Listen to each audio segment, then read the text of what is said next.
Ready? Okay. Good afternoon everyone, कैसे हैं सब लोग? अच्छे हैं? वेलकम है आपका सेशन 4 में।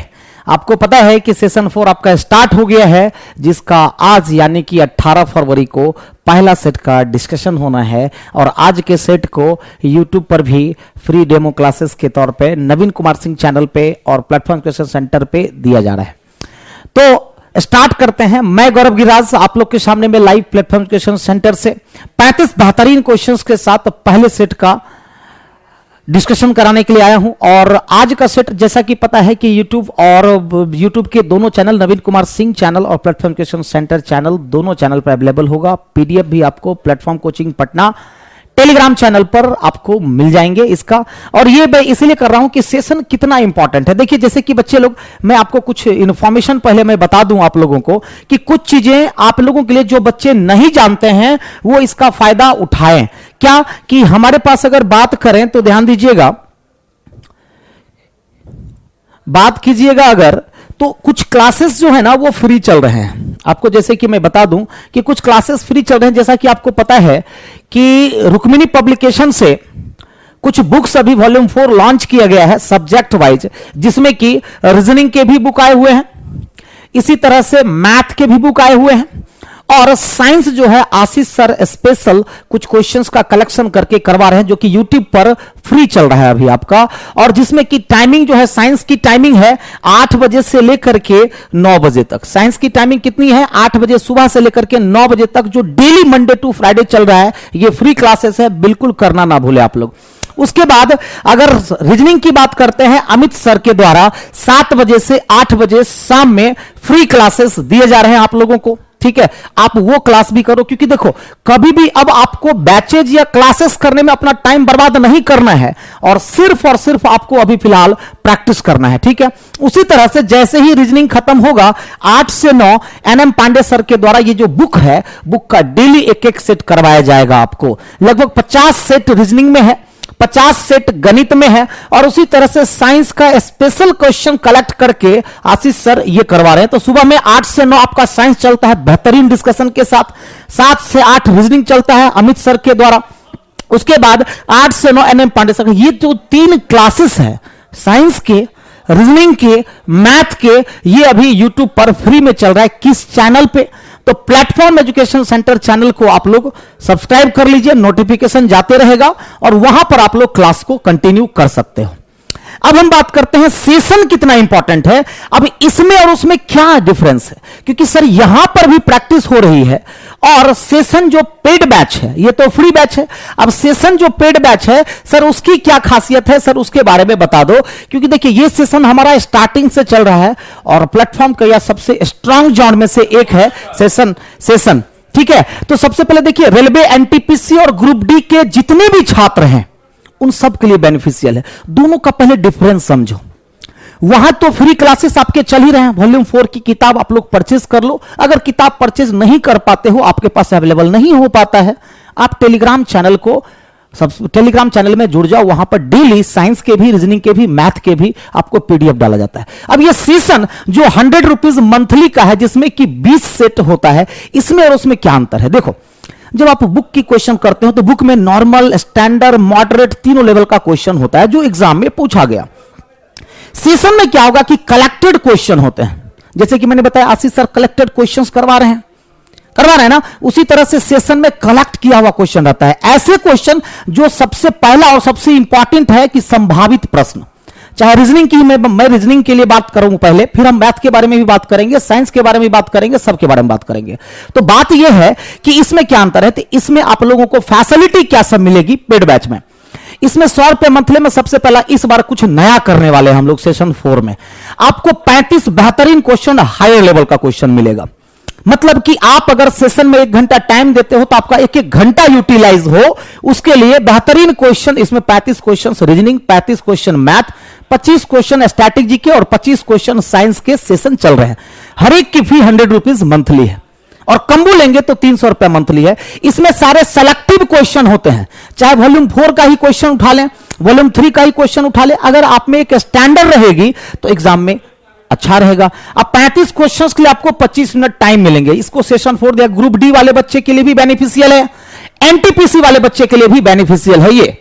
अब ग्रुप डी वाले बच्चे कहेंगे मुझे तो 30 क्वेश्चन से मतलब है, यहां तो 35 क्वेश्चन हो रहा है। आप सोच लो 25 मिनट में अगर 35 क्वेश्चन की प्रैक्टिस करते हो तो 30 क्वेश्चंस की प्रैक्टिस आपकी 20 मिनट में हो जाएगी, वो भी लेवल का कर रहे हो। तो 25 मिनट आपको टाइम दिया जाता है, सेट बनाइए और 1 घंटा कंप्लीट इसका डिस्कशन होता है। बेहतरीन डिस्कशन पूरा कंटिन्यू आपका बेसिस लेवल पे और शॉर्ट ट्रिक मेथड पर, ठीक है।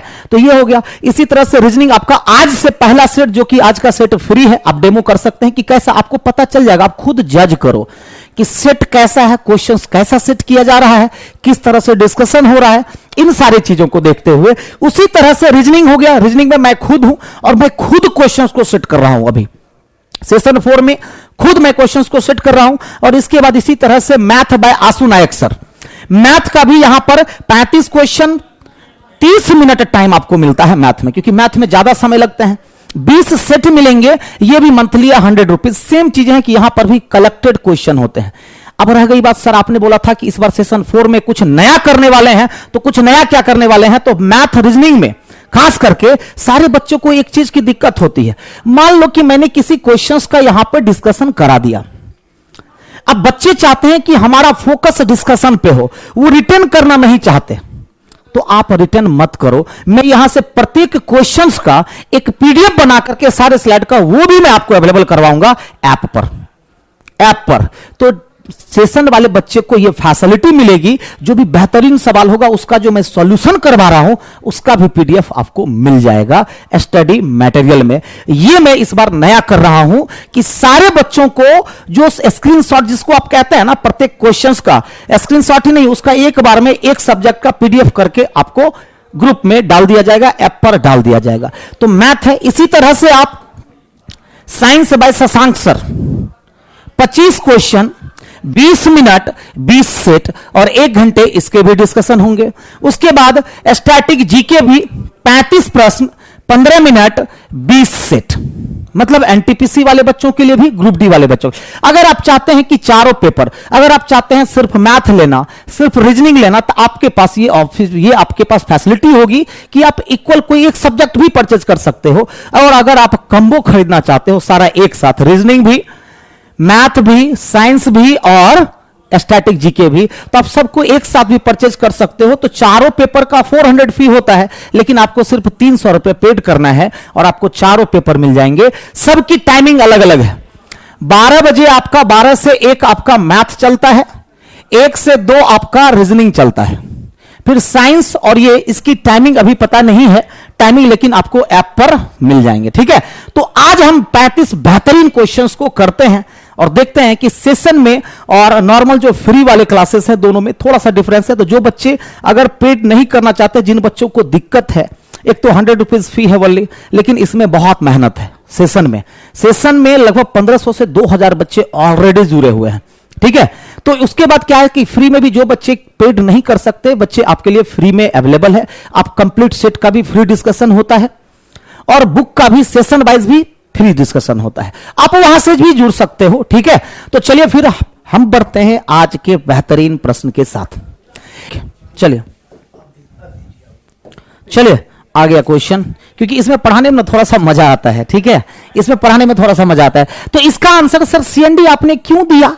क्योंकि देखो ये विद्युत रेलगाड़ी है और विद्युत रेलगाड़ी जो है धुआं नहीं देती है, तो आंसर क्या चला जाएगा? सीएनडी चला जाएगा, मतलब कि डी नंबर आंसर। तो पहले का आंसर क्या चला गया? तो डी चला गया। अब चलो जरा दूसरे क्वेश्चंस की तरफ बढ़ते हैं। एक लाइन में बत्तखों की इस तरह सजाया गया है कि, ये सब क्वेश्चंस ग्रुप डी वाले अलर्ट रहिएगा, पहला क्वेश्चन, दूसरा क्वेश्चन, इस पैटर्न का सवाल जरूर पूछेगा।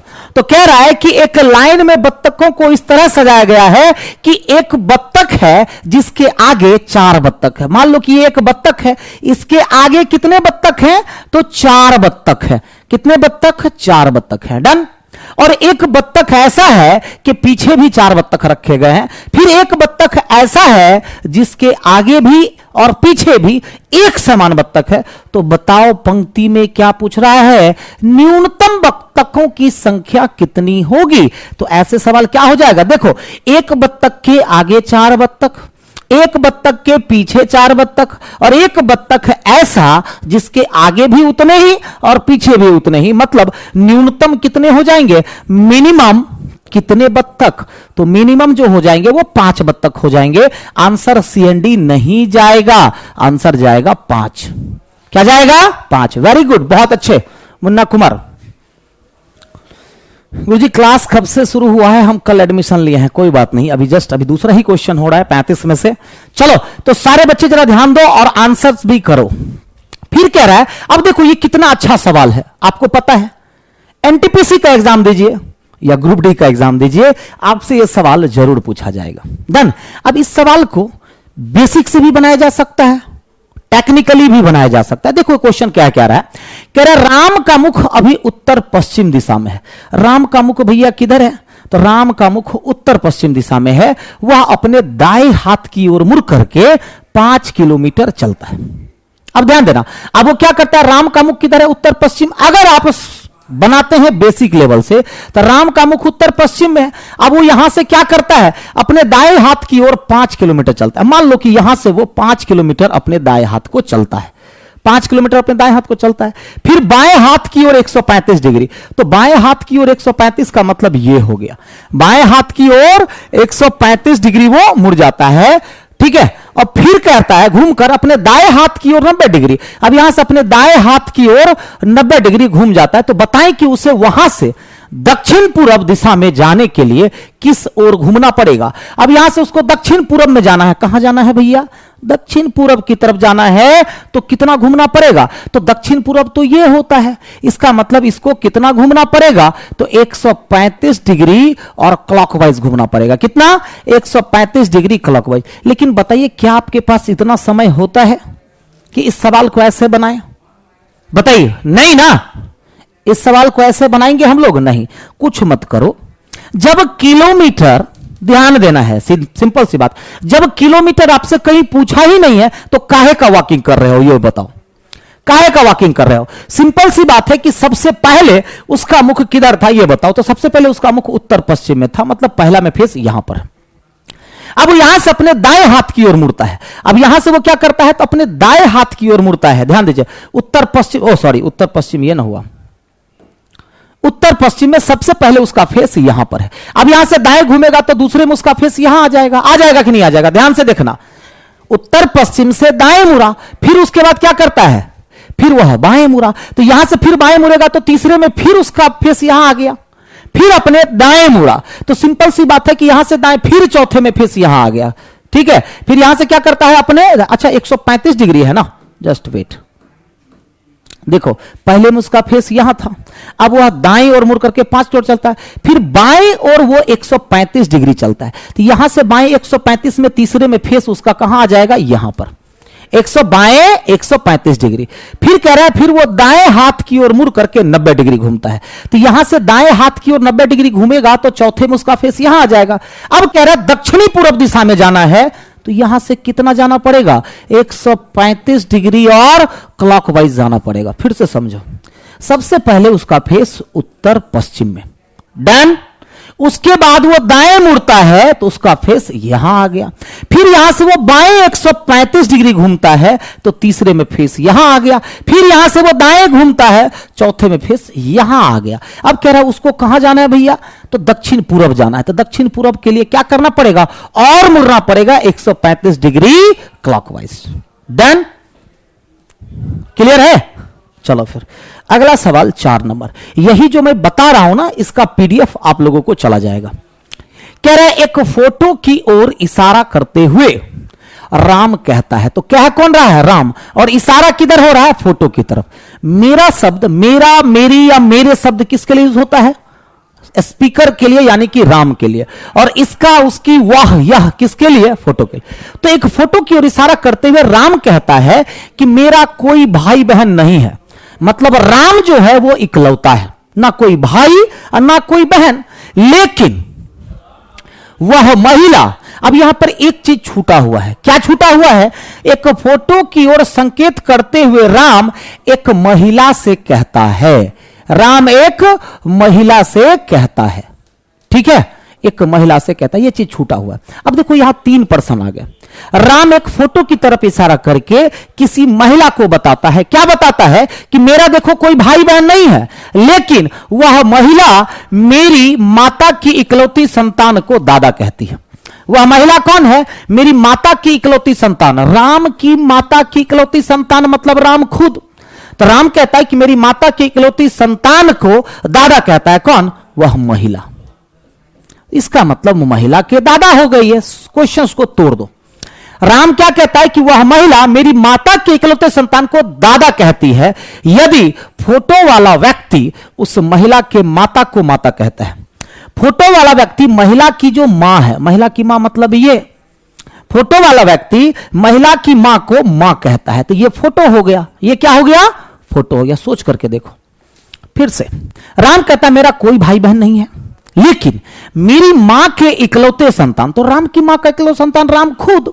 राम कहता है कि वह महिला उसको दादा कहती है, तो महिला के ये दादा हो गए। फिर आगे कह रहा है यदि फोटो वाले व्यक्ति, अब फोटो वाला व्यक्ति कौन है नहीं पता, फोटो वाले व्यक्ति उस महिला की माता को माता कहता है। अगर मैं किसी माता को माता कहूं तो उसकी भी मां हुई, मेरी भी मां हुई। तो सवाल पूछा, तो बताएं कि राम का फोटो से क्या संबंध है? तो राम जो है फोटो का कौन? तो फोटो वाले के पिता का पिता मतलब दादा हो जाएगा। क्या हो जाएगा? दादा। बड़ा अच्छा सवाल था। Answer none of these. Answer क्या हो जाएगा? None of these. क्लियर? अगला सवाल 5 नंबर कह रहे एक घड़ी को 1 जनवरी को मिला दिया जाता है। अब बताइए घड़ी को कब मिला गया? 1 जनवरी को घड़ी को मिला दिया गया, मतलब सही समय बताई। 1 जनवरी को घड़ी क्या की? सभी समय बताई, लेकिन कितने बजे वो अभी नहीं दिया हुआ है, छोड़ दीजिए उसको। एक घड़ी को 1 जनवरी को मिला दिया जाता है, लेकिन 2 जनवरी को उसी समय घड़ी 3 मिनट पीछे चली जाती है। और जब 2 जनवरी को घड़ी देखा गया, कब? तो उसी समय, जिस समय देखा गया था उसी समय। इसका मतलब कितने घंटे हो गए? 24 घंटे। कितने घंटे हो गए? 24 घंटे। हुआ कि नहीं? फिर से समझो। 1 जनवरी को सही समय बताया गया और 2 जनवरी को उसी समय घड़ी 3 मिनट पीछे हो जाती है। समझो आज के बाद ये क्वेश्चन कभी नहीं छूटेगा आपसे। 3 मिनट पीछे। तो बताएं कि 10 बजे सुबह 10 जनवरी को घड़ी अपने समय से कितने पीछे होगी यदि घड़ी को सुबह 6 बजे मिलाया गया था। अब बताएं घड़ी को सुबह कितने बजे मिलाया गया? 6 बजे। अब दूसरे दिन उसी टाइम मतलब 6 बजे ही घड़ी क्या की? 3 मिनट पीछे हो गई। सवाल पूछ रहा है कि 10 जनवरी को सुबह 10 बजे घड़ी क्या समय दिखाएगी, मतलब कितना पीछे हो जाएगी। समय नहीं पूछ रहा है, कितना पीछे हो जाएगी। अब ये बताओ 24 घंटे का मतलब 1 दिन होगा कि नहीं होगा? मतलब यह घड़ी 1 दिन में कितना मिनट पीछे चलती है? 3 मिनट। अब 1 जनवरी को मिलाया गया, सोच करके देखो, 1 जनवरी को मिलाया गया और 10 जनवरी को, तो कितने दिन हो गए? 9 दिन हो गए। कितने दिन हो गए? 9 दिन। अब जब 1 दिन में घड़ी 3 मिनट पीछे जाती है तो 9 दिन में कितने जाएंगे? 27 मिनट पीछे जाएगा कि नहीं जाएगा? लेकिन यहां 10 बजे दिया हुआ है, तो 9 दिन एग्जैक्ट कब होगा? 4 घंटा अभी और बचा हुआ है, क्योंकि 6 बजे सुबह ही ना 9 दिन होगा। 4 घंटा और बचा हुआ है, तो 4 घंटा। अब ये बताइए 1 दिन का मतलब 24 घंटा। 24 घंटा में 3 दिन पीछे जाती है, तो 4 घंटा में कितना पीछे जाएगी? 1 बटा कितना हो जाएगा जी? 3। कितना हो जाएगा? 1/2 या 3 क्या हो जाएगा देखिएगा। तो 3/24 गुना 4, 6 मतलब 1/2। तो बताइए 9 दिन में 27 मिनट और 4 घंटा अभी और जाना है, क्योंकि एग्जैक्ट 9 दिन कब होगा सोच के देखो। 1 जनवरी 6 बजे से 10 जनवरी 6 बजे तक, आपको 10 बजे जाना है। आपको 10 बजे जाना है तो 4 घंटे का और लेना है, तो 4 घंटे बराबर आधा घंटा। कितना? आधा मिनट। तो घड़ी कितना पीछे हो जाएगी? 27.1/2। फिर से 1 जनवरी सुबह 6 बजे घड़ी सही समय बताई, 2 जनवरी को सुबह 6 बजे घड़ी 3 मिनट पीछे हो गई। इसका मतलब 24 घंटे में 3 मिनट पीछे बोलिए या एक दिन में 3 मिनट पीछे बोलिए। कह रहा 10 जनवरी को सुबह 10 बजे घड़ी कितना पीछे होगी? तो 1 जनवरी से 10 जनवरी में 9 दिनों का अंतर है। तो जब एक दिन में 3 मिनट पीछे तो 9 दिन में 27 मिनट पीछे। लेकिन यहां समय 6 बजे रहता तब ना आप एग्जैक्ट 9 दिन कहते, आप कहते कि 9 दिन 4 घंटा। तो जब 24 घंटा में 3 मिनट पीछे जाती है तो 4 घंटा में 1/2, 1/2 मतलब 27.5 मिनट वो पीछे चली जाएगी। क्लियर है? अगला कह रहा एक पेपर है, पेपर कटिंग के सवाल को कैसे बना जाता है। एक पेपर है, पहले उसको ऊपर से नीचे और लास्ट में कम मुड़ा गया बाएं से दाएं, तो इसका आप मिरर इमेज बना दो। जैसे मुड़ा था वैसे ही खुलेगा। और फिर इसका वाटर इमेज बना दो, तो वाटर इमेज इसका कैसा बनेगा? इस तरह का। अब बताइए 2 कट ए में है, बी में नहीं है, सी नहीं होगा, डी नहीं होगा, तो आंसर क्या हो जाएगा? Figure number A. हाँ 27.5 बोल सकते हैं, बिल्कुल बोल सकते हैं। वेरी गुड, बहुत अच्छे। अगला सवाल देखिए, 7वां नंबर सवाल कह रहा है इसका मिरर इमेज क्या बनेगा? ध्यान से देखना। अब इसका मिरर इमेज स्क्वायर तो स्क्वायर ही बनता है। अब स्क्वायर के अंदर में जो ये दिया हुआ ये भी वैसा ही बनेगा। ये भी बिल्कुल बाएं से दाएं से ये कहां चला गया? बाएं में। अब बाएं से ये चला गया दाएं में। सर्कल सर्कल की तरह दिख बनेगा। मतलब ये सारी चीजें तो एग्जैक्ट दिखेगी, है ना। सिर्फ चेंज क्या होगा? ये वाला जो दाईं तरफ था ये बाईं तरफ आ जाएगा और ये जो बाईं तरफ था वो दाईं तरफ आ जाएगा। अब देखो, अब इसके कारण से ये कैंसिल हो गया, बी सी कैंसिल हो गया, लेकिन कंफ्यूजन हो गया ए और डी में। तो इसकी पोजीशन देखो और इसकी पोजीशन देखो, इसमें क्या कर दिया? तिरछा कर दिया। तो जब तिरछा कर दिया इसीलिए ए नहीं होगा और एग्जैक्ट फिगर बी डी हो जाएगा। एग्जैक्ट फिगर डी हो जाएगा। डन। अगला सवाल याद रखिए, बने रहिए वीडियो में, आज बहुत बेहतरीन चीज सिखाएंगे, इनपुट आउटपुट। ध्यान दीजिएगा। कह रहा धनी लोग दिल का दौरा पड़ने के अधिक प्रवृत्त होते हैं। कथन है और 2 पूर्वानुमान है। लॉजिकल रीजनिंग में फंसते हैं, कैसे नहीं फंसा जाए। सबसे पहले ना कथन को बड़े प्यार से पढ़िए, आराम से पढ़िए। कह रहा है कि धनी लोग मतलब कि अमीर लोग क्या होते हैं? तो दिल का दौरा, दिल का दौरा मतलब हार्ट अटैक पड़ने के अधिक प्रवृत्त होते हैं। प्रवृत्त का मतलब होता है कि अधिक आदी होते हैं। मतलब आदी होने का मतलब यह नहीं हो, प्रवृत्त का मतलब ज्यादातर केस धनी लोगों में होता है। कथन सिंपली समझाना चाह रहा है कि दिल का दौरा क्या होता है? ज्यादातर अमीर लोगों को ज्यादा इफेक्ट करता है। और कोई बात नहीं कह रहा है, कह रहा है कि धनी लोग जो होते हैं दिल का दौरा पड़ने के अधिक प्रवृत्त होते हैं, मतलब ग्रस्त होते हैं। क्या होते हैं? ग्रस्त होना। अब इस पर पूर्वानुमान। पहला, धनी लोगों में अधिकांश मौतें दिल के दौरा पड़ने से होती है। अब ये बताइए कि अगर कुछ लोग, धनी लोग जो है तो ज्यादा से ज्यादा दिल के दौरा पड़ने के ग्रस्त होते हैं, तो कहीं भी मृत्यु का बात किया है?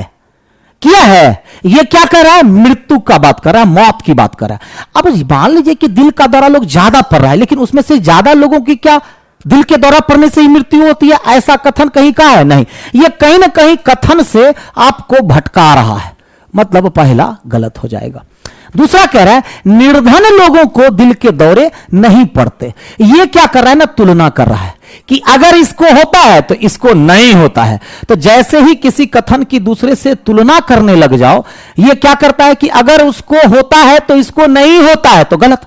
दिल का दौरा सबको पड़ेगा, निर्धन लोगों को कम पड़ सकता है। यह कह रहा है निर्धन लोगों को दिल का दौरा पड़ता ही नहीं है।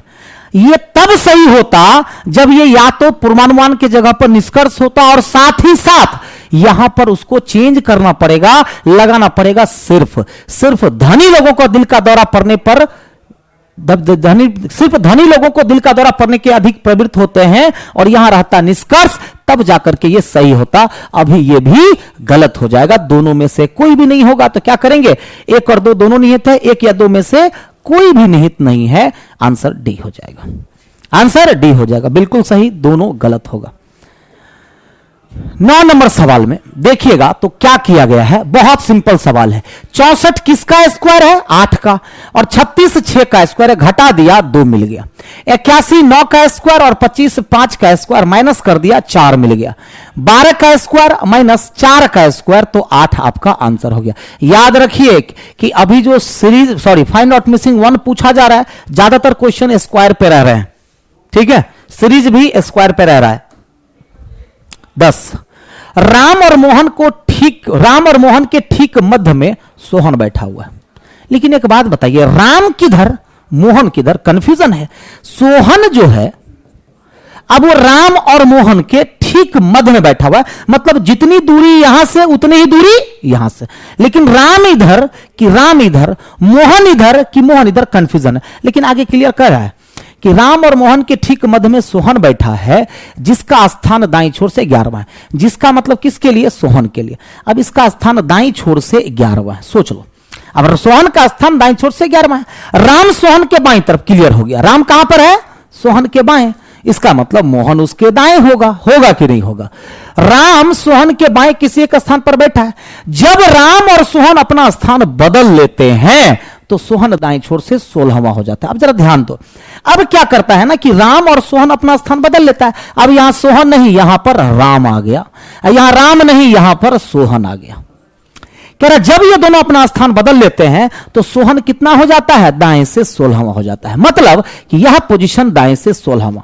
अब बताइए कि पूछ क्या रहा है, तो बताएं कि राम और मोहन के मध्य पूर्व में कितने बच्चे थे? तो राम और मोहन के मध्य पूर्व में कितने? अच्छा ये बताइए कि अगर ये 11वां है, ये 16वां है, तो कितनी दूरी है? 5 की दूरी, मतलब 4 व्यक्ति यहां हो गया और 4 व्यक्ति यहां हो गया। तो जरा बताइए कि पूर्व में राम यहां पर था और मोहन ये रहा, तो राम और मोहन के बीच में पूर्व में कितने व्यक्ति? 4 4 8 और 1 सोहन, यानी कि 9 लोग हो गए। कितने लोग हो गए? 9 लोग हो गए। क्लियर? तो पूर्व में राम और मोहन के मध्य कितने लोग थे? 9 लोग थे। आराम से क्वेश्चन सॉल्व हो गया। कोई दिक्कत? Very good. चलो फिर नेक्स्ट क्वेश्चन 11 नंबर। 4 से 5 के मध्य वह कौन सा समय होगा जब दोनों सुइयां 90 डिग्री के कोण का निर्माण करेगी? जब भी बोले 90 डिग्री का कोण बनेगी, समकोण होगी, विपरीत होगी, 4 मिनट आगे 7 मिनट पीछे, सब के लिए बस एक ही एंटीबायोटिक है। आपको करना क्या है, तो 2/11 30H प्लस माइनस एंगल। जब क्वेश्चन में मेंशन होता कि 90 डिग्री का कोण आगे तो प्लस करते, पीछे तो माइनस करते, लेकिन यहां ना आगे का जिक्र किया है ना पीछे का जिक्र किया है, तो आप एक बार प्लस का यूज करेंगे तो 2/11 30 गुना h का वैल्यू क्या हो जाएगा? 4 हो जाएगा। 30 गुना 4, एक बार प्लस 90 करेंगे, दूसरी बार 2/11 30 गुना 4 और एक बार माइनस का यूज करेंगे। इसके 2 आंसर आएंगे, ऑप्शन भी उसी तरह से दिया हुआ है। तो बताइए पहले से क्या हो जाएगा? पहले से क्या हो जाएगा? 2/11 30 गुना 4 120 प्लस 90, 120 प्लस 90 210, और 210 गुना 2 कितना हो जाएगा? 420/11। ये जो निकलता है ना, मिनट निकलता है। क्या निकलता है? मिनट। तो समय कितना हो जाएगा ये बताइए? तो समय हो जाएगा 4 बज करके, और इसको मिनट में कन्वर्ट कर दीजिए। 11 से 3 बार में 33, 9 90, 8 बार में 38, 2/11। एक आंसर ये होगा 4 38 2/11, यहां पर छोटा हुआ है 5/11 है, ठीक है। और दूसरा आंसर बताइए कि यहां पर 30 गुना 4 120, अब माइनस 90 30, गुना 2 60/11 होगा। यह तो मिनट निकला, तो समय कितना हो जाएगा? समय हो जाएगा 4 बज करके, इसको तोड़ दीजिएगा तो 5 5/11 हो जाएगा। मतलब इसका आंसर यह भी होगा, यह भी होगा। इसीलिए आंसर क्या करेंगे? डी नंबर की ए या सी। अब जरा बेसिक से देखो, बेसिक कहता है कि कितने और कितने के मध्य? 4 और 5 के मध्य। तो ये 3 है, ये 6, ये 4 है, ये 5। अब 4 और 5 के मध्य समकोण कब बनेगी? एक बार यहां के आसपास 5 बज के कुछ मिनट पर, और एक बार बनेगी लगभग 35-36 मिनट के आसपास। 2 बार 90 डिग्री का कोण बनाएगी, पीछे भी और आगे भी। मतलब यहां पर अगर 12 है, 1 है और 2 है, तो एक 4 बज करके 5 मिनट समथिंग पर, एक यहां पर 7 है, 8 है और 9 है, 10 है, 11 है। एक 4:35 समथिंग पर समकोण बनाएगी। डन। तो दूसरा प्रोसेस ये है कि 4:10 मल्टीप्लाइड बाय 12/11, इस तरह से भी किया जा सकता है, ठीक है। और एक है 4:35 12/11, ये भी करके बनाया जा सकता है। सॉरी, एक पर है ना जी, 5 मिनट होगा, ठीक है, 5/12/11, ठीक, डन। लेकिन आपको इस तरह से बिल्कुल भी नहीं बनाना है। जब डायरेक्ट आप बना सकते हो तो फिर क्यों इतना ये करना, ठीक है। आंसर ए या सी। ओके, चलो फिर अगला सवाल क्या कहता है, 12 नंबर। स्पैंक को ये लिखा, देखो ये जो एसपी है उसको पलट दिया, फिर एएन है उसको भी पलट दिया, और के अपने जगह पर है, के अपने ओरिजिनल पोजीशन पे थे। तो थ्रो के लिए भी हम लोग क्या करेंगे, इसको पलट देंगे तो एच टी हो जाएगा। आर ओ है तो ओ आर कर देंगे, और डब्ल्यू अपने जगह पर रहेगा, H T O R W. Option से ए नंबर, ऑप्शन से ए नंबर।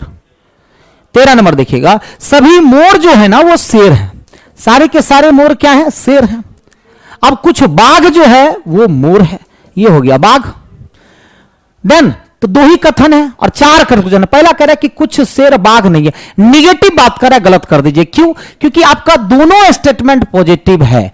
अगर आपका सारा स्टेटमेंट पॉजिटिव होता है और निगेटिव कंक्लूजन दे रहा है तो वो सीधा गलत हो जाएगा। फिर कह रहा है कि सभी बाघ शेर है, क्या सभी बाघ आपको शेर लग रहा है? नहीं, इतना ही ना बाघ शेर है, ये कह रहा है कि सभी बाघ शेर है, तो गलत हो गया। तीसरा कह रहा है कि कुछ बाघ शेर है, यह सही हो जाएगा। क्लियर है कि इतना जो बाघ है वो शेर भी है। और सभी मोर बाघ है, तो क्या सभी मोर बाघ है? नहीं, इतना ही मोर बाघ है, तो गलत हो गया। तो तीसरा तो सही हुआ ही है। अब देखिए कि यहां पर कह रहा है कि कुछ शेर बाघ नहीं है, सभी बाघ शेर है, क्या इधर होगा कि नहीं? लेकिन इधर वाला जब ऑप्शन दिया नहीं है तो हम इधर के लिए क्यों सोचें? तो आंसर क्या चला जाएगा? केवल 3 निष्कर्ष सही है, ऑप्शन नंबर ए। अब रह गई बात कि क्या सर पहले और दूसरे में इधर होगा? तो बिल्कुल इधर होगा, क्योंकि सब्जेक्ट ऑब्जेक्ट सेम है, दोनों का दोनों गलत है। एक पॉजिटिव है और एक निगेटिव है, और सभी के साथ अगर कुछ नहीं रहता है तो 150 में इधर होता है। हां, अगर यहां रहता कोई शेर बाघ नहीं है तब इस दोनों में इधर नहीं होता, क्योंकि यह भी क्वांटिफायर 100% हो जाता और यह भी क्वांटिफायर 100% हो जाता, तो इधर नहीं होता। डन। अगला सवाल, कुछ बसें चौपहिया वाहन है, ये बस हो गया। अब कुछ बसें जो है चौपहिया वाहन हो गया, ठीक है। और सभी चौपहिया वाहन वैन है, और सभी चौपहिया वाहन क्या है? वैन है। अब इस पर कंक्लूजन नंबर 1 क्या कहता है वो देख लीजिए। कह रहे कुछ वैन बसें हैं, तो बिल्कुल सही, क्योंकि तीनों आपस में कनेक्टेड है, तो कुछ को देखते ही सही करना है, ज्यादा दिमाग नहीं लगाना है। मतलब 1 और 2 दोनों निकलते हैं, तो B number answer. Done. 15 number में फ्रोइंग को क्या लिखा जाएगा? देखिए इसमें जो है ना पूरा क्वेश्चन बनाने की नीड नहीं है, ध्यान दीजिएगा। सीधा देखिए कि गड़बड़ी कहीं पर दिख रहा है तो देखो डब्ल्यू में गड़बड़ी दिख रहा है, छांट दो, होगा। क्योंकि देखिए मिरर कहां लगा हुआ है? दाईं तरफ, ऊपर नीचे चेंज होगा? नहीं होगा, आपको भी पता है कि नहीं होगा। फिर देखिए यहां पर भी डब्ल्यू को उल्टा कर दिया है, तो सी और डी तो कभी हो ही नहीं सकता। यहां पर आर देखिए सीधा दिख रहा है, तो आंसर होगा नहीं, आंसर ए। बताओ, बनाना पड़ा?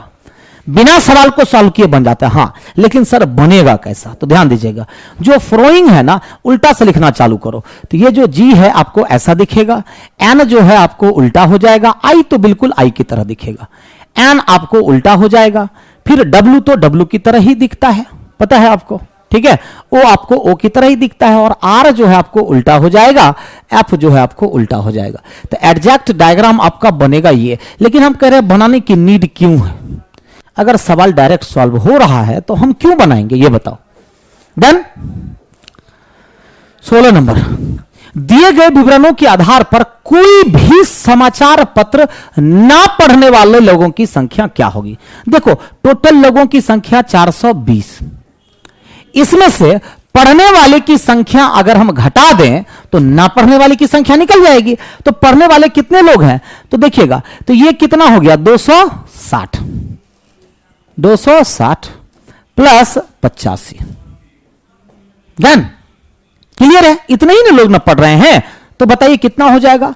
420 में से माइनस कर दो, 26 8 34 345। अब बताओ कितना हो जाएगा? 55 और 20 75। मतलब 75 लोग ऐसे हैं जो कोई भी अखबार नहीं पढ़ते हैं। 75 लोग ऐसे हैं जो कोई अखबार नहीं पढ़ते हैं। डन। अगला कह रहा यदि देखो इसका एग्जैक्ट फिगर तो नहीं दिया हुआ है, थोड़ा सा मिसप्रिंट है। कह रहा इसको दाएं से बाईं तरफ मोड़ा जाए, तो देखिएगा दाएं से बाईं तरफ मोड़ा जाए तो जो पहले था वो चेंज नहीं होगा, जो पहले था वो बिल्कुल भी चेंज नहीं होने वाला। होगा कभी भी चेंज? नहीं होगा। हां, अब ये हो क्या जाएगा तो ध्यान दीजिए, चेंजेस क्या होगा कि दाएं वाली चीज बाएं आ जाएगी, तो ये वाली चीज ठीक इसके नीचे आ जाएगी, ये वाला पॉइंट कलर किया हुआ और सर्कल ये आ जाएगा, और ये जो कलर किया हुआ है ना वो यहां पर आ जाएगा, इस जगह पर। डन। अब ये वाली लाइन इस पर चढ़ जाएगी, ये वाली लाइन इस पर चढ़ जाएगी, ये वाली लाइन इस पर चढ़ जाएगी, ये वाली लाइन इस पर चढ़ जाएगी। चढ़ जाएगी कि नहीं? अब ऐसा फिगर कहां दिख रहा है? तो देखो ये सेम है, यहां पर देखो कलर किया हुआ उधर होना चाहिए, काटते जाओ, ये सेम है। अब देखो पहले कलर किया हुआ होना चाहिए, बी नंबर भी गलत हो गया। अब इसके कारण से सी गलत हो गया। एक सेकंड रुक जाओ, क्या? हाँ ले गया, ठीक है। ए नहीं होगा, बी किसके बाद? सी नहीं होगा क्योंकि यहां देख लो, डी नहीं होगा क्योंकि यहां देख लो एक ही दिया हुआ है, दो तो आएंगे ही ना। देन तो आंसर क्या चला जाएगा? B number. क्लियर? सॉरी, ये कलर किया हुआ पार्ट यहां आएगा, यहां नहीं।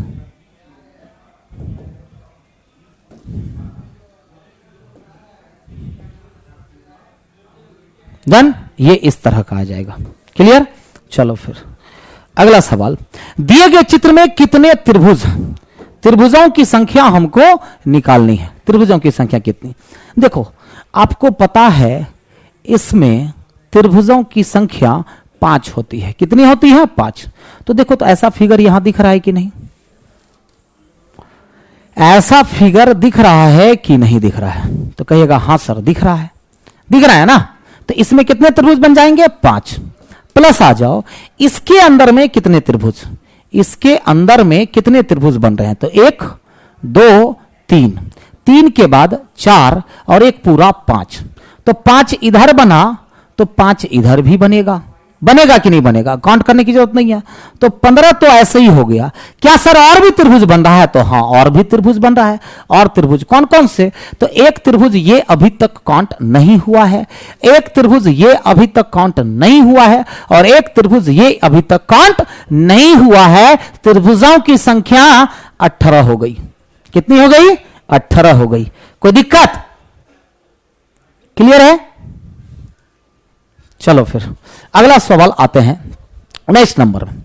10 27 104 515। तो अगला क्या होगा? देखिए सीरीज कुछ ज्यादा ही स्पीड से भाग रहा है। भाग रहा है कि नहीं भाग रहा है? कुछ ज्यादा ही स्पीड से भाग रहा है। भाग रहा है कि नहीं भाग रहा है? तो कह रहा है कि इसमें लॉजिक क्या है?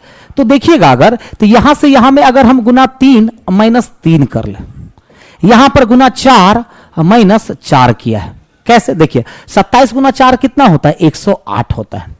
फिर यहां पर मल्टीप्लाइड बाय 5 माइनस 5 किया है, तो अगली बार मल्टीप्लाइड बाय 6 माइनस 6 कर देंगे। तो बताइए 15 गुना 6 90 माइनस 15 गुना 6 90 माइनस 6 84 होगा। 84 कहां पर है? यहां।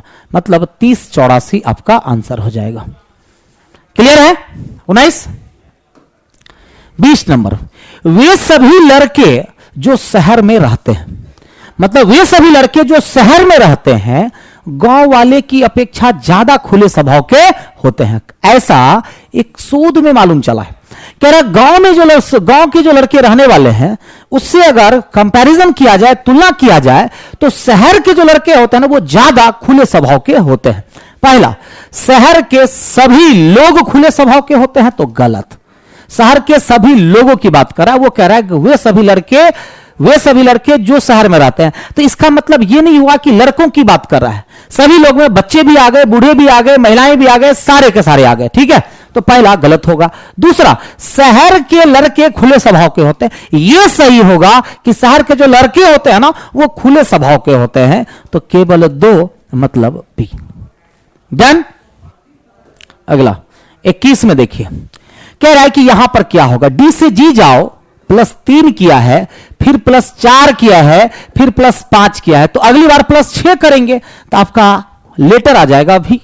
यहां से +4 +5 +6, तो अगली बार +7 होकर के 27 हो जाएगा। V/27 option D. डन। 22 से 24 देखो, क्वेश्चन आगे आपका 22 से 24 कि राम मोहन सोहन रोहन रवि, कितने लोग, तो राम मोहन सोहन रोहन रवि एक वृत्त पर केंद्र के बाहर की ओर मुख करके बैठे हैं और इन सभी को अलग अलग विषय पसंद है, जैसे कि हिंदी, अंग्रेजी, विज्ञान, गणित और समाजशास्त्र। लेकिन जरूरी नहीं कि इस क्रम में, अब कह रहा है कि देखो 5 लोग हैं, 4 हो गए और ये एक 5 हो गया। अब 5 लोग, एक व्यक्ति यहां, एक व्यक्ति यहां, सॉरी, एक व्यक्ति यहां पर है, एक व्यक्ति यहां पर है, एक व्यक्ति यहां है, एक व्यक्ति यहां है और एक व्यक्ति यहां है। 5 लोग बैठे हैं और सभी का जो प्रोफेशन है ना वो अलग अलग है।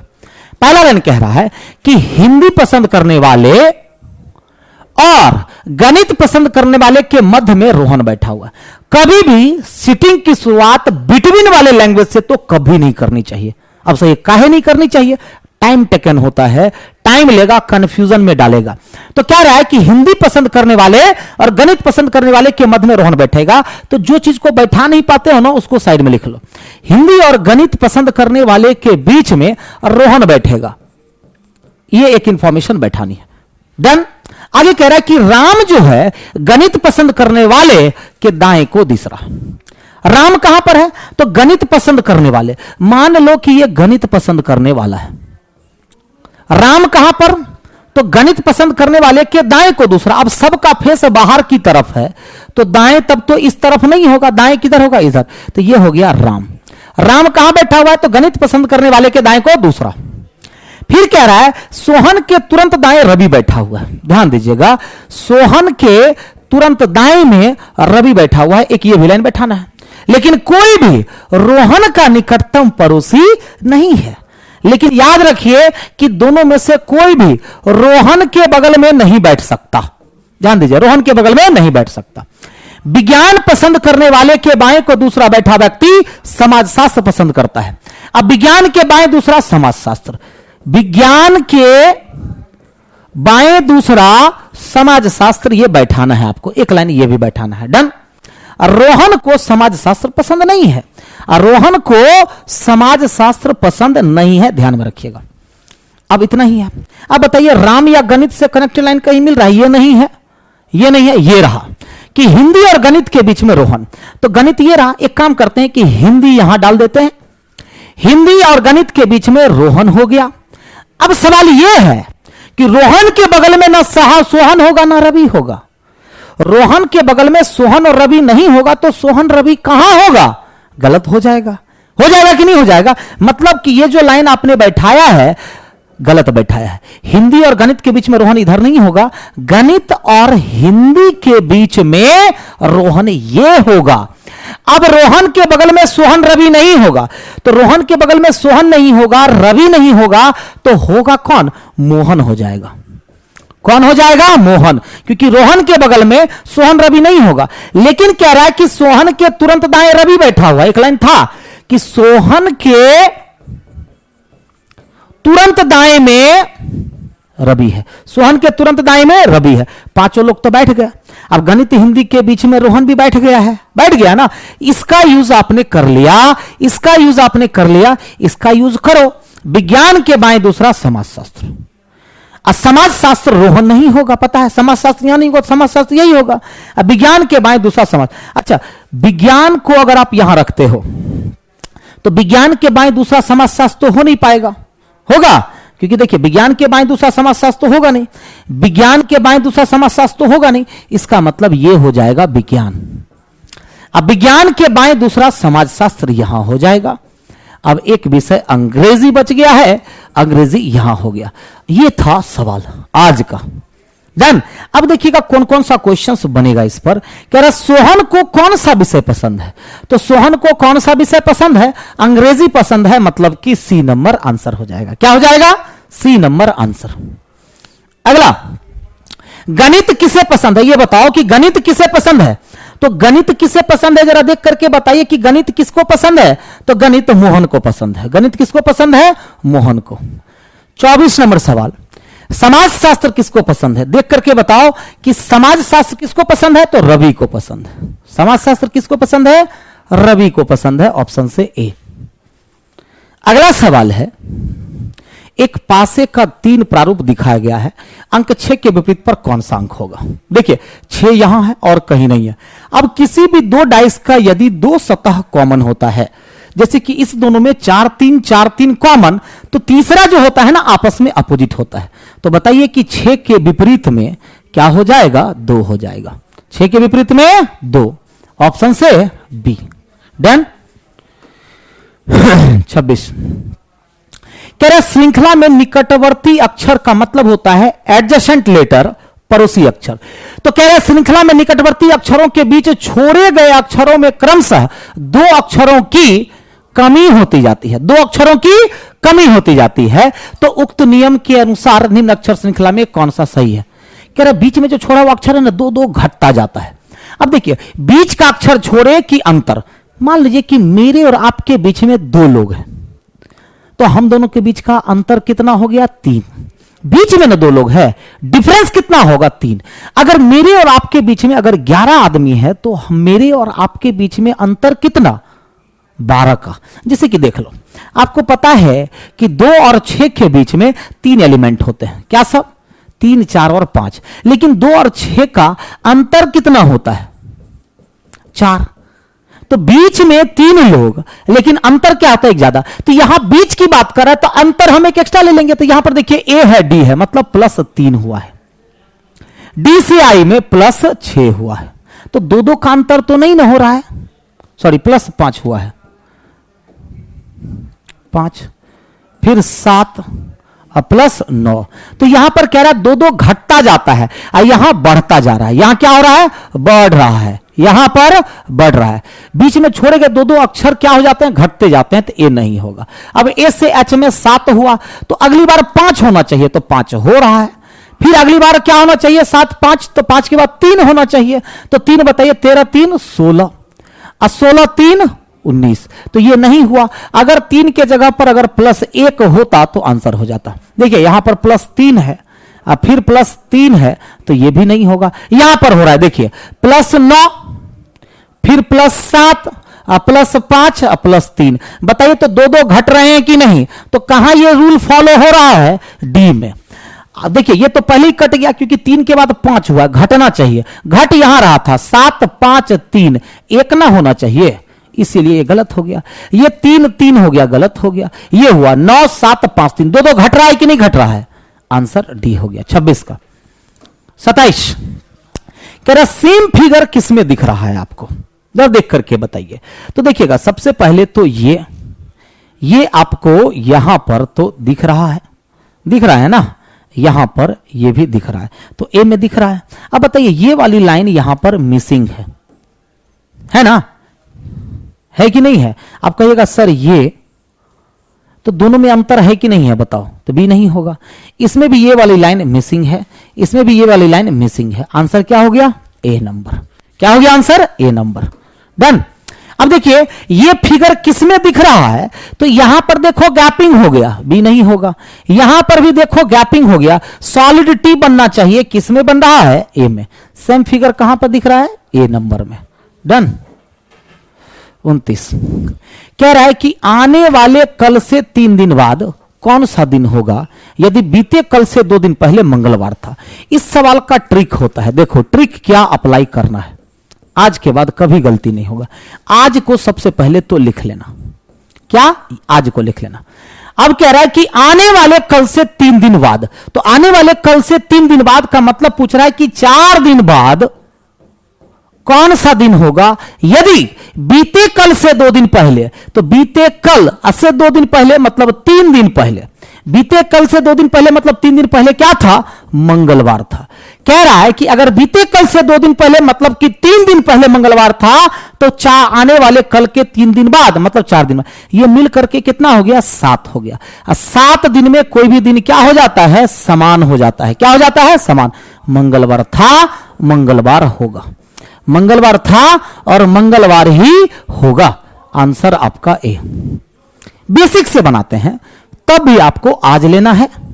पूछ रहा है बीते कल से 2 दिन पहले क्या था, मंगलवार था।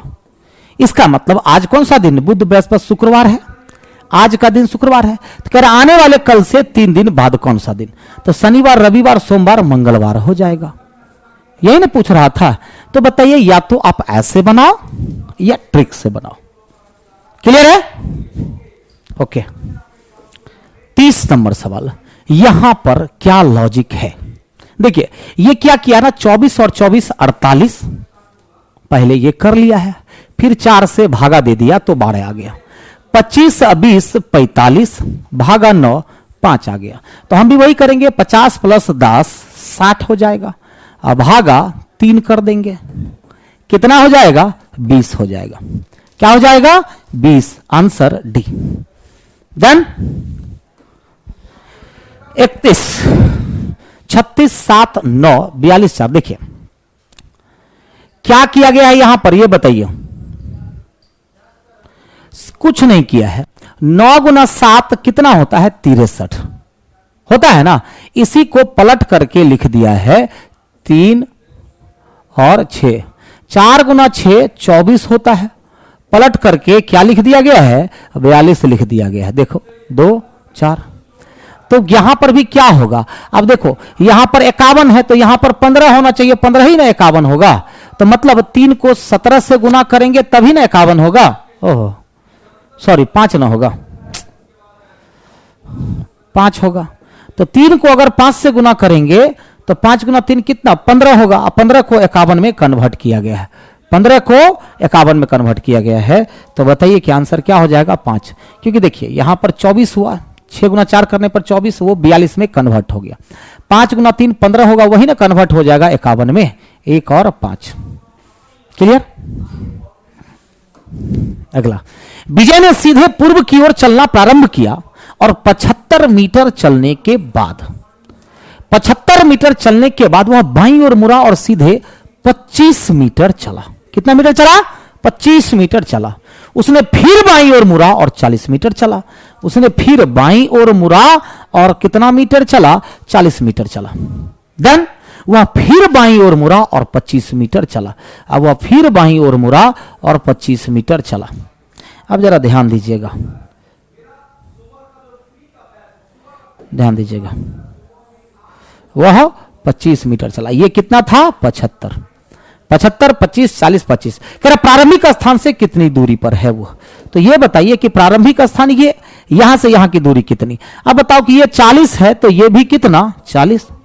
75 में से ये 40 तो ये कितना हो जाएगा, 35। मतलब प्रारंभिक बिंदु से वह 35 मीटर की दूरी पर है। डन। 33, एक जन्मदिन पार्टी में 5 मित्र एक पंक्ति में बैठे हैं। एम बाईं ओर है ओके, ध्यान दो, एम बाईं ओर है ओके, एम बाईं ओर है ओके और दाईं ओर है पी के। एम कहां, तो ओ के बाएं और पी के दाएं। फिर कह रहा है एस बैठा है दाईं ओर टी के किंतु बाईं ओर पी के। एस कहां बैठा हुआ है, तो बाईं ओर पी के किंतु दाईं ओर टी के। बैठ गया पांचों व्यक्ति। कह रहा बीच में कौन बैठा है बताइए, तो बताइए कि बीच में कौन बैठा हुआ है, तो बीच में पी बैठा हुआ है। बीच में कौन बैठा हुआ है, पी। क्लियर? अगला कह रहा है कि पदक जो है ना एक पुरस्कार, पदक जो दिए जाते हैं मेडल जिसको कहते हैं, तो पदक जो है वो क्या है, एक पुरस्कार है। पहला कह रहा है सभी पुरस्कार पदक नहीं है। दूसरा सभी प्राप्त पदक पुरस्कार कहलाता है। तो दूसरा तो श्योर मैच कर रहा है, कथन से कथन को फॉलो कौन कर रहा है, पहला या दूसरा? दूसरा तो श्योर फॉलो कर रहा है। अब पहला सही होगा कि गलत, तो गलत हो जाएगा। अब कथन कह रहा है कि पदक जो होता है वो पुरस्कार है, तो सभी पुरस्कार पदक नहीं है, भले ही यह 100% सही हो, लेकिन कथन को यह फॉलो नहीं कर पा रहा है, तो गलत हो जाएगा और केवल निष्कर्ष 2 होगा, आंसर सी हो जाएगा। आंसर क्या हो जाएगा? सी। देन आज का लास्ट सवाल, के से एल, एन से ओ, क्यू से आर, टी से यू, मतलब सब में +1 किया है, तो हम भी क्या कर देंगे, +1 कर देंगे, मतलब कि बी, फिर ई, एच और के, मतलब बी ई एच और के आपका आंसर हो जाएगा, बी ई एच और के। डन। तो आज का सेशन ये कंप्लीट होता है। इसी तरह से आपका सेट 2, सेट 3 और आपको इस सेट में, इस सेशन में इनक्वालिटी के भी क्वेश्चंस मिलेंगे, चैप्टर वाइज भी क्वेश्चन मिलेंगे और इनपुट आउटपुट के भी क्वेश्चन मिलेंगे। तो जैसा कि हमने बताया था कि सेशन बहुत इंपॉर्टेंट है आप लोगों के लिए, सारे बच्चे जुड़ जाओ और जो बच्चे फ्री क्लास करना चाहते हैं, फ्री क्लासेस भी चल रहे हैं, आप वहां से आ जाओ। ओके, बाय बाय, सभी को मिलते हैं फिर कल नए सेट के साथ। लेकिन